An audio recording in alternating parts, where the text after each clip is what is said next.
ಸ್ತ್ರೀ ಜಾಗೃತಿ ಕನ್ನಡ ಮಾಸಪತ್ರಿಕೆ ಬೆಂಗಳೂರು 25ನೇ ಬೆಳ್ಳಿ ಮಹೋತ್ಸವ ಕಾರ್ಯಕ್ರಮಕ್ಕೆ ನಾನು ಬಂದಿದ್ದು ನನ್ನ ಅದೃಷ್ಟ. 25ನೇ ಬೆಳ್ಳಿ ಮಹೋತ್ಸವ ಕಾರ್ಯಕ್ರಮಕ್ಕೆ ಆಗಮಿಸಿರುವ ತಮಗೆಲ್ಲರಿಗೂ ಪೂರ್ವಕ ಸ್ವಾಗತ ಸುಸ್ವಾಗತ. ಈ ಕಾರ್ಯಕ್ರಮದಲ್ಲಿ ನಾನು ಒಂದೆರಡು ಮಾತನಾಡಲು ಬಯಸುತ್ತೇನೆ. ವೇದಿಕೆ ಮೇಲೆ ಆಸೀನರಾಗಿರುವ ಅಧ್ಯಕ್ಷರೇ, ಉದ್ಘಾಟಕರೇ, ಮುಖ್ಯ ಅತಿಥಿಗಳೇ, ಹಿರಿಯ ನಾಯಕರೇ, ಅಕ್ಕ ತಂಗಿಯರೇ, ಅಣ್ಣ ತಮ್ಮಂದಿರೇ, ಎಲ್ಲರಿಗೂ ನನ್ನ ಶರಣಾರ್ಥಿ.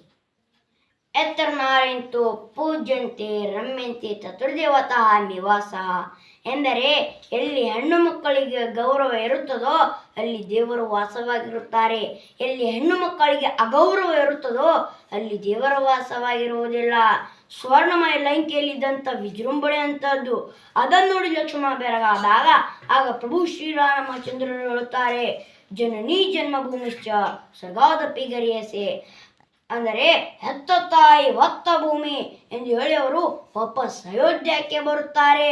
ಅಂದರೆ ಅವರು ಕೊಟ್ಟಂಥ ಸಂಸ್ಕಾರ ಅಂಥದ್ದು, ನಮ್ಮ ಭೂತಾಯಿಗೆ ಕೊಟ್ಟಂಥ ಗೌರವ ಅಂಥದ್ದು. ಇದರ ಸಲುವಾಗಿ ನಾವು ಭೂತಾಯಿ ಎಂದು ಆರಾಧಿಸ್ತೀವಿ.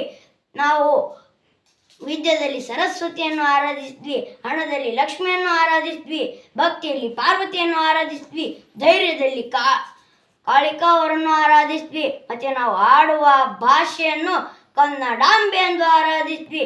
ಗಂಗೆ ಚ ಯಮುನೆ ಚ ಗೋದಾವರಿ ನರ್ಮದಾ ಸಿಂಧು ಕಾವೇರಿ ಜಲಸಿಂ ಸನ್ನಿಧಿಂ ಕರೋಮೆ, ಅಂದರೆ ನದಿಗಳ ಹೆಸರು ಸಹ ಹೆಣ್ಣು ಮಕ್ಕಳ ಹೆಸರು ಮೇಲೆ ಇಡಲಾಗಿದೆ. ಎಂದರೆ ಹೆಣ್ಣು ಮಕ್ಕಳಿಗೆ ಕೊಟ್ಟಂತ ಗೌರವ ಎಂಥದ್ದು. ನಾವು ನಮ್ಮ ಹೆಣ್ಣು ಮಕ್ಕಳನ್ನು ಅಡಿಗೆ ಮನೆಗಷ್ಟೇ ಸೀಮಿತ ಮಾಡಲಿಲ್ಲ. ನಾವು ಕಾಳಿಯ ಮಾತ್ರ ಬೆಳೆಸಲಿಲ್ಲ, ನಾವು ಕಾಳಿಯಂತೆ ಬೆಳೆಸಿದ್ವಿ. ನಮ್ಮದೇ ಆದಂಥ ಉಳ್ಳಾಳದವರಾಗಿರಬಹುದು, ಸಮುದ್ರದ ಅಲೆಗಳಿಗೂ ಸಹ ಸ್ವತಂತ್ರದ ಕಿಚ್ಚನ್ನು ಹುಟ್ಟಿಸಿದಂತಹ ಗಟ್ಟಿಗೀತೆ ಆಕೆ, ಸಮುದ್ರದ ಮಧ್ಯದಲ್ಲಿ ಪೋರ್ಚುಗೀಸರ ಹಡಗನ್ನು ಸೀಳಿದಂತಹ ಗಟ್ಟಿಗೀತೆ ಆಕೆ ಅವರೇ ರಾಣಿ ಅಬ್ಬಕ್ಕ ಅಂತವರಾಗಿರಬಹುದು, ಕಿತ್ತೂರು ರಾಣಿ ಚೆನ್ನಮ್ಮ ಅಂತವರಾಗಿರಬಹುದು, ಮತ್ತೆ ಅರುಣಿವಾಸ್ ಸಿಂಹನ್ ಅವರು ವಾಲಿಬಾಲ್ ಪ್ಲೇಯರ್ ಆಗಿದ್ರು.